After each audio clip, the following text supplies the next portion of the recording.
Another subtle yet devastating aspect of the global conspiracy is their manipulation of calendars, clocks, and our perception of time. We are being enslaved by man-made mechanisms and systems for keeping time. Not only are we wage slaves to bankers, governments, bosses, and landowners, but we are also time slaves to our watches, clocks, and calendars. We slave to 9-to-5 school and work days. We slave to 5-day school and work weeks. We are spiritual slaves to Greenwich Mean Time, the Gregorian calendar, and an unnatural 7-day week. Buried Inside from Chronoclast wrote, "Time is the primary socializing tool, and the clock is the key machine of industrial capitalism. The imperialism of space and material is everywhere evident, but the imperialism of time is a shadowy beast. What is of direct concern is how time is perceived, controlled, exploited, manipulated, institutionalized, and internalized. If we do not understand time, we become its victims. One thing remains apparent. Time politics are power politics. Every sundial, watermill, calendar, week cycle, social policy, and temporal monument has served a particular interest and ideology. The hallmark of these, of course, has always been technological power and chauvinist control. In the service of precision, the atomic second is now defined as the duration of 9,192,631,770 particle oscillations within a cesium-133 atom. If you follow the sun and moon to keep track of time instead of clocks and watches, many things change. If stores open at sunup and close at sundown, managers cannot anally enforce punching time cards. If you tell your friends to meet you at the river when the sun touches the tree line, you naturally, patiently wait for them while watching a beautiful sunset. If you tell your friends to meet you at the mall at 7:30 p.m., then you must constantly look at your wrist or the wall, watching a series of cumulatively frustrating numbers. Samuel Macy wrote, "That people can be characterized as wound up, run down, rusty, or going like clockwork is essentially a product of 17th century thought. It implies not only that their work may be accurately measured, but also that their motions can be studied. Given proper incentives, they will follow predetermined and appropriately mechanical patterns.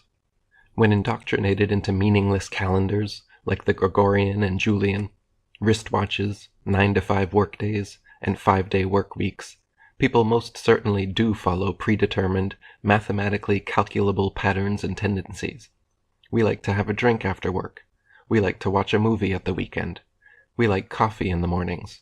We buy flowers on Valentine's Day, and so on. Our tendencies can be calculated and exploited by elites.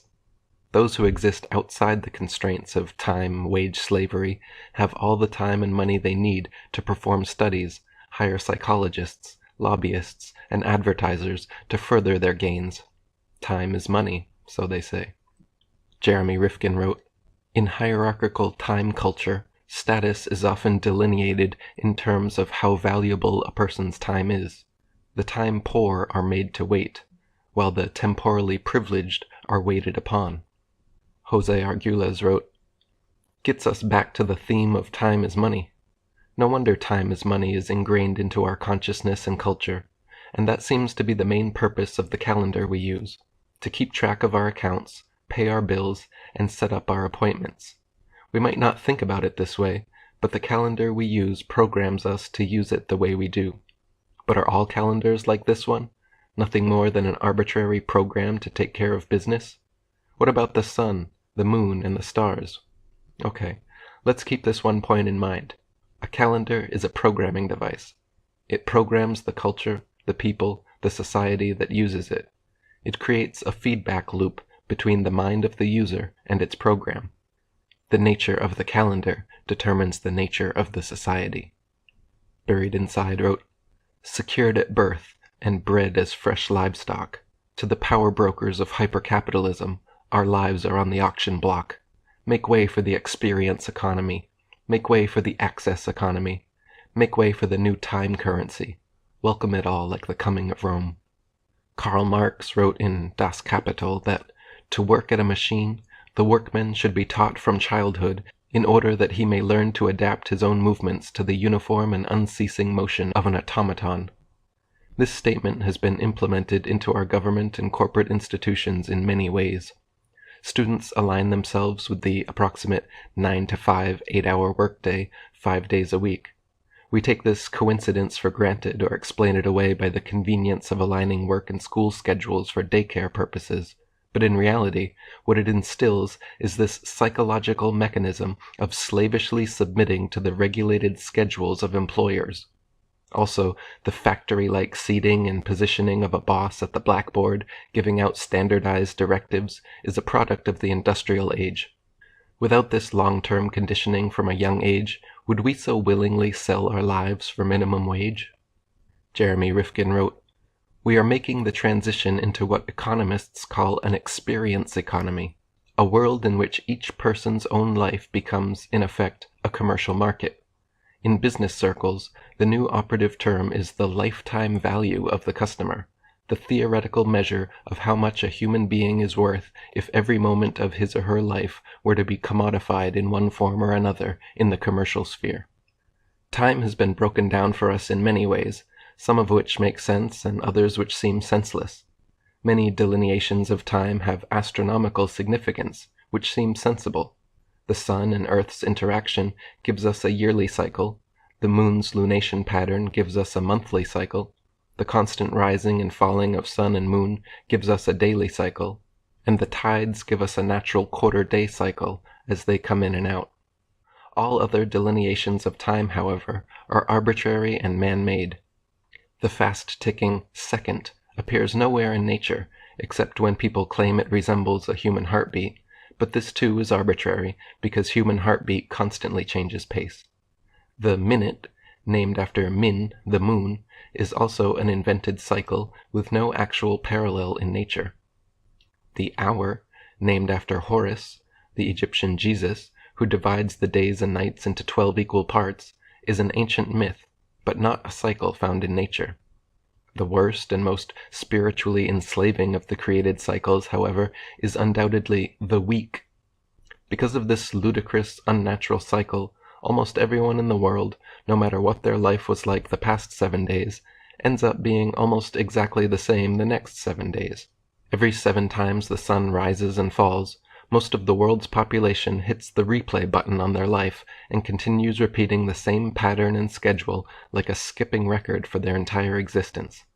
The worst part is that we have been so indoctrinated into the week system that every little facet of modern society, from schools to paychecks to TV programs, are irreversibly locked in. Jose Arguelles wrote, "Blue Monday, how I hate Blue Monday," is how the old Fats Domino song began. Why is that? Because, of course, that is the first day of the 5-day work week. Fats Domino must have had some clue about time killing us. Otherwise, it wouldn't have to be Blue Monday.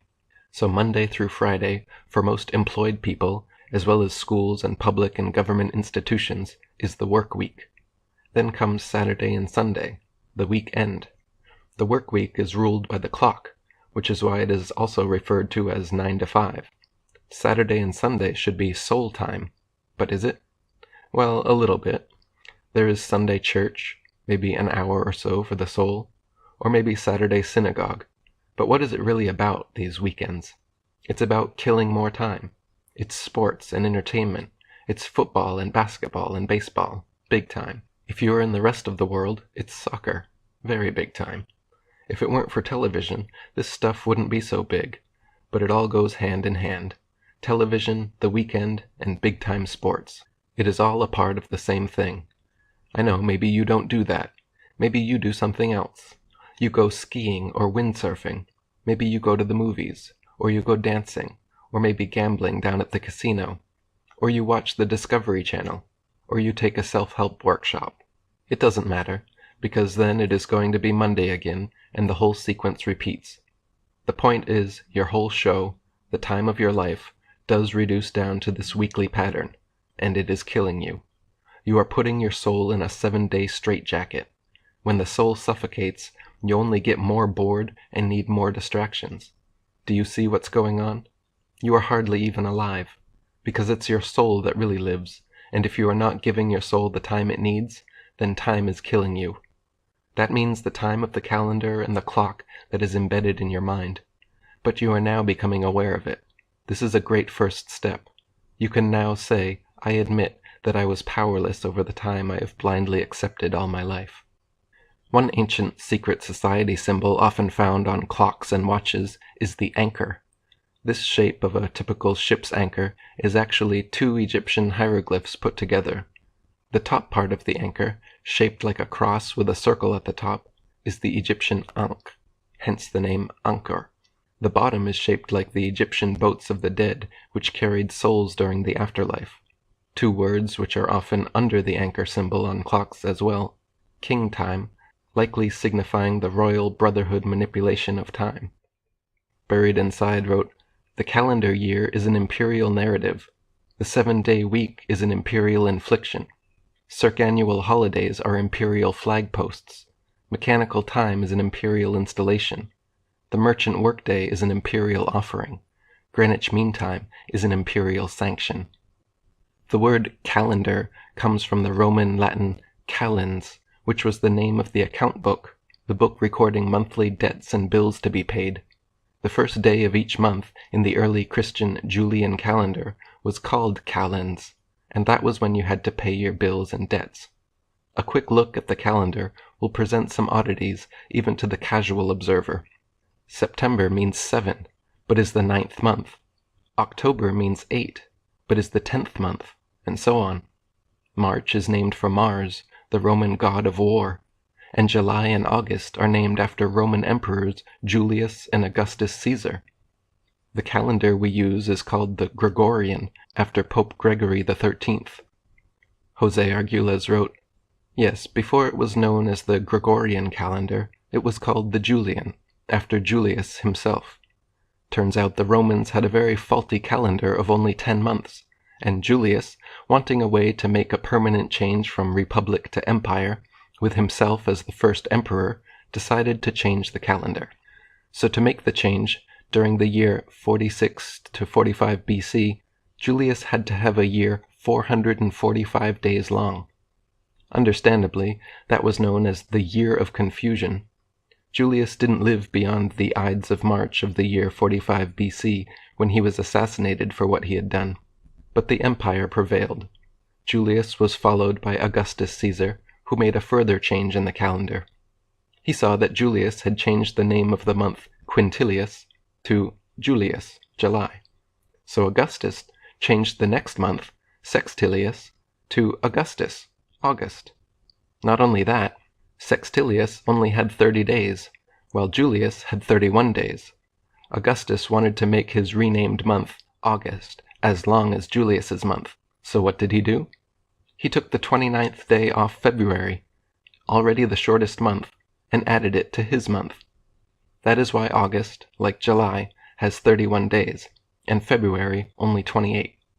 So that is how the calendar began. Despotic motives, imperial pretensions, and confusion. The Christians began using the Julian calendar around 321 AD, when they added the 7-day week to it. The 7-day week was borrowed from the Hebrew lunar calendar. The Jews borrowed the 7-day week from the Babylonians. The 7-day week never correlates perfectly any of the months, except when February 1st might fall on a Sunday. Then there will be 4 perfect 7-day weeks in a month. The moon goes around the earth 13 times in 1 year.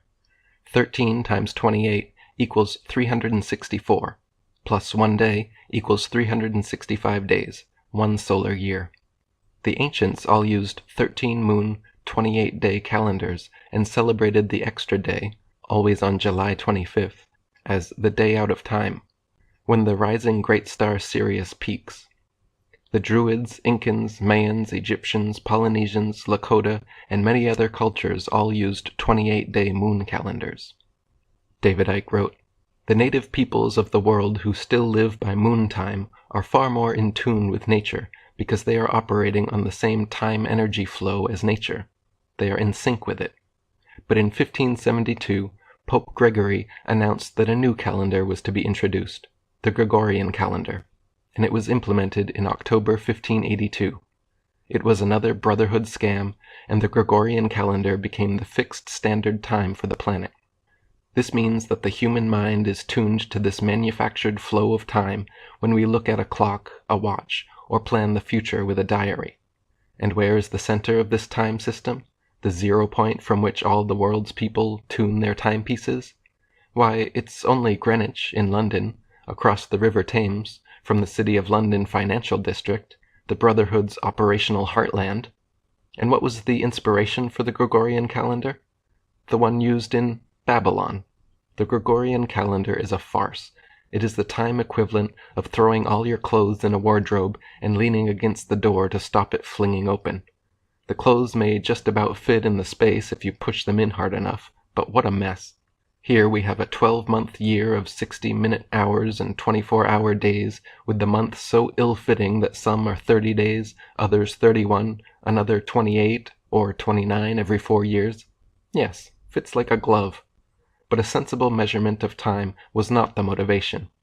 Disconnecting human consciousness from moon time was the idea, and the Gregorian calendar removed the 13th moon.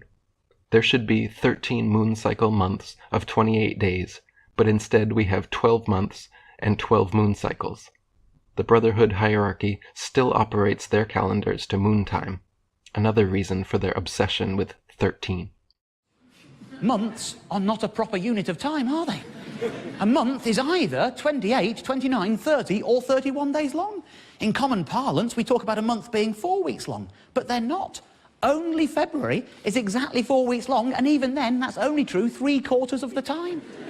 94% of months are longer than a month. We know exactly how many seconds in a minute, how many minutes in an hour, hours in a day, and days in a week. We even know exactly how many months in a year. But the months themselves are a mystery. They chop and change. Let me give you an example, okay? Let's talk about something real, human pregnancy. Okay, we've all learned this all our lives. We all know. How many months are we told an average human pregnancy should last? 9. Very good. 9 months. Now, hands up if you are a parent. Okay, parents, how many weeks were you told on average your pregnancy would last? 40. 40 weeks is 10 bloody months, isn't it? 10 months. We've been bilked our whole lives. You spend your whole life as a woman thinking if you get pregnant it'll be 9 months, and then you get there and you discover it's actually 10. You've been conned, haven't you? Let's look at the year. How many months are there in a year? 12. Exactly. How many weeks are there in a year? 52. Good. However, 12 months, well, 12 times 4 is 48. And 52 minus 4 is 48. Doesn't take a genius to work out we've got 4 extra weeks. And what do 4 weeks make? A month. There are actually 13 months in a year. We are being paid for 12 months' work, and we are doing 13 months' work a year. This is outrageous.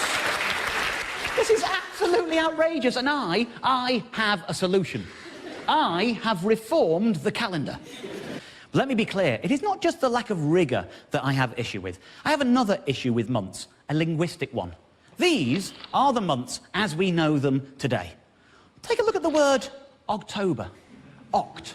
Think of all the other words you know beginning with oct. Octopus, octagon, octogenarian. Think of all the words you know beginning with dec. Decade, decimal, decathlon. You don't have to be the sharpest linguist out there to realise that sept, oct, nov, dec represents 7, 8, 9, 10.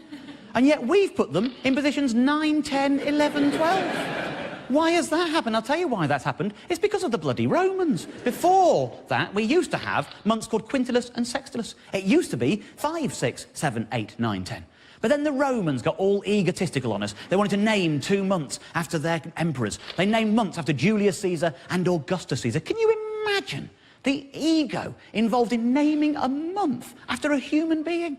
It's one thing naming it after a god. You know, you've got January after Janus, that's okay. Mars gives you March, that's okay. I mean, if you believe in a god, why wouldn't you want to venerate them by naming something as fundamental as a period of time after them? That makes sense. but not an actual human being. Get your egos out of the game. That is ridiculous. Well, they have confused things by naming July and August so, and then everything got moved around at a later date. So what we're going to do, we're going to correct this system. The first thing we're going to do is sort out the numbering, obviously. So let's call that 7, 8, 9, 10, because they are called 7, 8, 9, 10. That's what they are.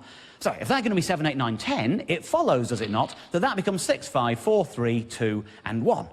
So if that's what the numbers are going to be now, let's move July and August down to there, and let's move January and February down to there. So now we've got all the same months in the same order, it's just the numbering is more appropriate, OK? That's easy. Now, let's remove the egotistical Romans from our calendar. Let's remove Julius Caesar, remove Augustus Caesar. Let's perform a Caesarean section on our calendar. Let's remove them completely and replace them with the months they replaced, Quintillus and Sextillus, which are now in the right place, 5 and 6. That is the numbering sorted out. We've got 5, 6, 7, 8, 9, 10, exactly where they should be. Now, obviously, is the time we introduce the 13th month, which, of course, will be Gormanuary. Now, what we've got there is 13 months of exactly 28 days long. Everything ticks over perfectly. March the 1st, New Year's Day, will always be a Sunday because nobody wants to go straight back to work on New Year's Day, do they? And it will always be a Sunday because of the order in the calendar. The 1st of every month will always be a Sunday. The 2nd of every month will always be a Monday. And that means that New Year's Eve, the 28th of Gormanuary, will always be a Saturday. Now, it might have occurred to some of you, that 13 times 28 is 364. And that means we've got a day spare. We can't force the year to only be 364 days long. The year is to do with the stars and the planets. So what we're going to do is, after Gormanuary, we're going to have an intermission. It's 1 day long, and it's not called Sunday, it's not called Monday, it's not called anything. It isn't a day of the week, it is just intermission. It is basically an extended New Year's piss-up. You can go out on New Year's Eve, you don't have to go back until the 1st of March, everything is fine. What happens in intermission stays in intermission. And every 4th year, we have a 2-day intermission, and we call both of those days intermission. That's all it is. That regulates everything. Everything flows in a very orderly fashion from that point on. We have talked previously on this show about the old 30 days hath September rhyme. I think we can all agree that this system improves upon that rhyme. The rhyme now goes 28 days hath March, April, May and June. All the rest have 28 too, because that's how long a month is. There you go. It's much easier. Much easier. I'm confident in this. I'll tell you what I'm going to do. I'm going to put the PowerPoint down for a moment. I'm just going to say, any questions? Any questions about the system? Yes, sir. When are the bank holidays? The bank holidays, we have the same number of bank holidays as we do now. We spread them evenly throughout the year, very easy. The only difference will be the people we won't let have a holiday are the ones who work in banks. It's an improvement on bank holidays right there. Right there. The lady in the T-shirt. What if you're born on the 30th or the 31st of the month? Do you just move it along to the next month? You're asking about birthdays? Yeah, birthdays. Yeah, OK, I'm glad you asked. Birthdays. Well, let's use my birthday as an example, because everyone's birthday is going to change in this new system, right? I was born on March the 2nd, 1971. So the first thing you have to do is work out how many days into the year that was. So, for example, in me, it's quite easy. You know, there's 31 days in January in the old system, 28 days in February in both systems, and it wasn't a leap year, so there were just 28 days. 31 plus 28 plus the 2 days take you to the 2nd of March, makes it the 61st day of the year. Then you map that onto the new calendar, OK? Very easily done for this. 28 for March, 28 for April, that's 56. Leaves 5 spare. So my new birthday becomes May the 5th. March the 2nd, 61st day of the year, is May the 5th. And you do that with every day. It's very simple. I've actually got a little guide to help you. This is an old calendar, you know, using the current system, and I've mapped every day onto it, and lots of things are improved by doing this. For example, you know, you want to keep all the nice holidays and festivals and little sort of celebrations we have in life, like April Fool's Day. We're not getting rid of April Fool's Day, but April the 1st is the 91st day of the year, and so in the new calendar, it becomes Saturday the 7th of June. And I think we can all agree it's going to be much easier to catch people out knowing that. That's better. November the 5th. Again, you don't want to move it to the new November the 5th because it wouldn't be getting dark early enough for November the 5th to make sense. So you keep it where it is, you just map it onto the new date. So, for example, if you just find November in the old calendar, November the 5th would be the 309th day of the year, and so it now becomes Sunday the 1st of February every time. And again, that's very easy to remember. You just use the rhyme, remember the 1st of February. So it's just a simple process of mapping things on. That is true for every holiday, every festival going. Very easy. We got one towards the back there, yeah? Have you changed the star signs, and if so, what's the new 13th one? My advice to astrologers would be to just keep making it up as they always did. There's no... Doesn't matter for them. Yes, a blonde lady down here? You do know that means there's going to be 13 Friday the 13th in the year. I do, yes. Every month has Friday the 13th now. Yeah, right. But the thing is, if you have to go through 13 Friday the 13th every year from the day you're born until the day you die, you're going to get over it. It's called exposure therapy. Yes, there's a man down here. What about things that don't happen on a fixed day, like Easter or Chinese New Year? Easter, it isn't. You know, that's the thing. It moves around. It's a movable feast at this moment in time. In the new system, we will nail Easter down.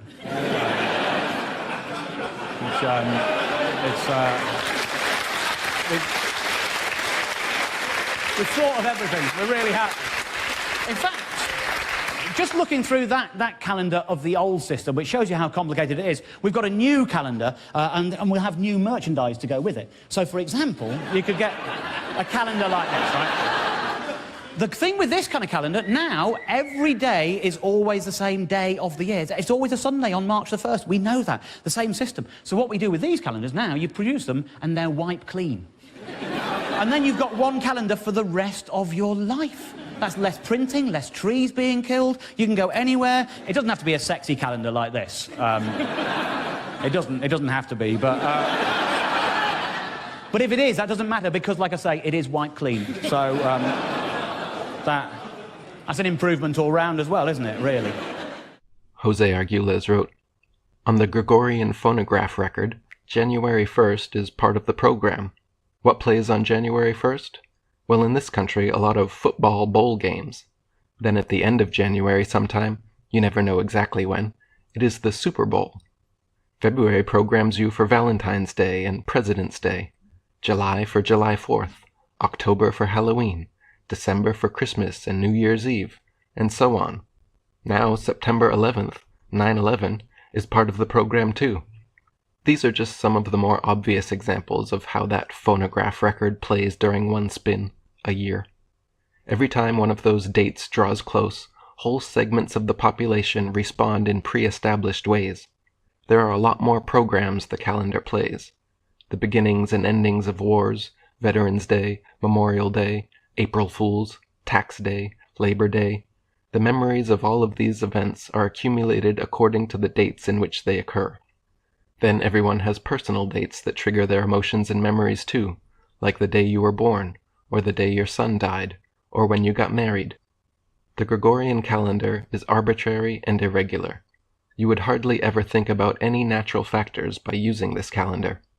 January 1st doesn't correspond to any solstice or equinox or anything natural at all. With a program like that, of course you wouldn't think of the seasons or the moon when you use this calendar. It is almost as if this calendar is meant to keep you out of phase with nature. It is easy to overlook an unequal or irregular measure in time because we can't touch or see time. But would we overlook such an uneven standard in a yardstick or ruler? And if we were to go ahead and try to make or build things with an uneven ruler, wouldn't they come out crooked or sloppy? Maybe after a while, we would say, "Oh, that's all right. We've lowered our standard to accommodate these sloppy constructions. You'll get used to it. We've always done it this way." But would you really settle for substandard measures of objects and forms in space? Yet we put up with substandard and uneven measures in time. Thinking it doesn't matter may already be an effect of accepting so long the uneven measure. If space affects our senses, time affects our mind. Therefore, the effects of a crooked time on the mind may be far more subtle, yet far worse than the effects of a crooked space on the senses. We could all develop a crooked mind without even knowing it. Wouldn't a crooked mind see the world in a crooked way and create problems for itself without knowing it? Not only that, but we would then think all of our problems come from someplace outside of ourselves. We would always be looking for the problems out there someplace. The female essence has long been associated with the moon, in large part because of women's 28-day menstruation cycle. The measure of the moon from new moon to new moon is called the synodic cycle, and is 29.5 days in length. However, the sidereal lunar cycle, which measures the moon from where it reappears in the same place in the sky, is only 27.1 days in length. So 28 days, already encoded into women's biological cycles, is the average lunar cycle. This is not coincidence either, proven by luminescent ovulation cycle adjustment, the patented process whereby using on sleeping women a series of lights mirroring light cycles of the moon, their ovulation cycles change. Patent 6497718. Ovulation is about 14 days, half cycle, before menstruation. So in ancient times, women the entire world over would usually have menstruation aligned with the new moon and ovulation aligned with the full moon. It has been shown that 20% more people are admitted into hospitals and mental health facilities during full moons. Could humans be sexually frustrated due to unnatural misalignments in women's biological cycles? Is this why lonely dogs howl for companionship during the full moon? Ancient societies would often hold monthly fertility ceremonies in honor of the moon, femininity, but nowadays those who worship the moon and lunar cycles are called lunatics, monsters, and nuts. Those who measure time by the sun's solar calendar find solace. The etymology, again, points towards our illuminated mass stars and their sun worship. Most girls feel embarrassed or at least inconvenienced by their onset of womanhood. First periods are accompanied by tampons, pads, teasing schoolboys, and warnings or horror stories from other older women. Zaire tribespeople, Native Americans, and other primitive cultures honor their women's first periods with puberty ceremonies. They believe each woman has incredible powers as a spiritual being, and the gift of life is an important event. During her first period, each girl is isolated from the tribe and taken by female relatives and friends to a special moon hut to be taught about sexuality and childbearing. She is taught arts and crafts, stories are shared, and wisdom is passed down. After her period of isolation, she is welcomed back with a big feast in her honor. In the ancient world, it was believed that women had amazing powers of healing and creativity during menstruation, so they should not be wasted on everyday tasks. Menstruation was a time women spent meditating and spiritual searching. The ancient Mayan calendar is slightly even more accurate than the Gregorian calendar we use today. They calculated the moon's orbit of the Earth incredibly precisely, 29.528395 days to our current 29.530588 day measurement. They could accurately predict solar and lunar eclipses and had amazing knowledge of astrology and the stars. Archaeologist Eric Thompson asks, what mental quirks led the Maya intelligentsia to chart the heavens, yet fail to grasp the principle of the wheel? To visualize eternity as no other semi-civilized people has ever done, yet ignore the short step from corbelled to true arch. To count in millions, yet never learn to weigh a sack of corn. The Mayan calendar measures cycles of expanding consciousness and completing one's purposes in life. Gauging the passing days like this changes the way one thinks of life. Modern societies tend to see time as a ticking time bomb till they die, a clockwork of standardized gears cranking until they get older, rusty, useless, and stop turning. The Mayans, like early Christians, believed in reincarnation, which fits with their calendar. They believed all of life was a spiritual evolution and an expanding of consciousness and purpose, so each day correlates as such. For instance, as I write this, today is the second day of the new Jaguar moon of intention. Each moon has a spirit animal and purpose.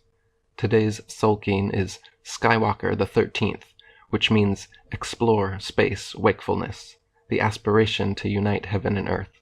Today's power is activation. Today's action is bonding. And today's essence is service. Each day also has a color, a chakra, and a symbol as well. Now this may sound odd or appear as some New Age foolishness, but this is a method of timekeeping used all over the ancient world. To associate the nature of time with the evolution of consciousness seems to me a much evolved outlook. The Maya knew about the 25,920-year precession of the equinoxes, in which the position of the rising sun against the stars changed slightly for 2,160 years past each constellation of the zodiac. They even perfectly calculated the end date of this precession as December 21st, 2012. Jose Arguelles wrote, "The Christians set sail westward and discovered the New World. In a place called Yucatan, they discovered another people, the Maya. These Mayans also had a calendar, a heathen device that was more accurate than the Julian calendar. The Christians learned from the Mayan calendar that their calendar was 10 days off. What to do? The Christians burned all of the Mayan books in 1562. Interestingly enough, 10 years later, in 1572, there was a new pope. He named himself Gregory XIII and declared that his first act as pope would be to correct the Julian calendar. 10 years later, 1582, Pope Gregory XIII had achieved his aim. If you went to bed on the evening of October 5th, 1582, when you woke up, it was October 16th, and not October 6th. Pope Gregory XIII had made up for this 10 days, and the Julian calendar was now known as the Gregorian."